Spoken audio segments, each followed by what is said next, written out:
เอาหน่อไม้ไปแกง เอาไปแกง หน่อไม้แกงเด้อพี่น้องเด้อผู้ใดอยากกินแกงหน่อไม้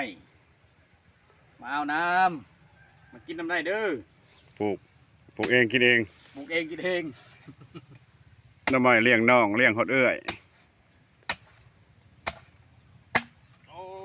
ได้แล้วพี่น้องนี่ได้แล้วนี่ จักโลนี่ บักไงนี่โอ้ย 2 โล 2 โล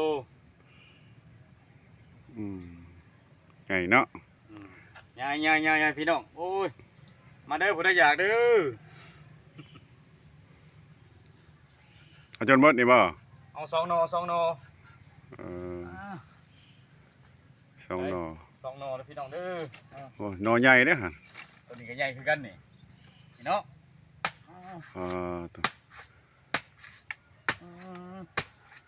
ที่ลึกอะไรฟันจนเมื่อยกับขาดมันใหญ่พี่น้อง โอ้ได้แล้วนี่พี่น้องได้อีกแล้วนี่ ได้อีกแล้ว ได้แล้วหน่อที่2หน่อที่2นี่ จับนำกันได้บ่จับภาพซอง ได้มาพี่น้องมานี่อู้ใหญ่เลี้ยนเอาไหมเนี่ยมากินน้ำกันเด้อโอ้ตัว4-5 โลได้นี่เอาขอบใจสัน เอ้ามาเด้อ ขอมกขอพ่อพี่น้องป้องปลายที่เขาเบิ่งเขาชมบ่าวจันปัญหาหน่อไม้หาหน่อไม้แคมเฮือนอีก หน่อไม้ปลูกเองเอาแล้วก็ใส่กระสอบ เรียบร้อย เอาแล้วก็ไปแม่นบ่ เอาอะไรก็ไป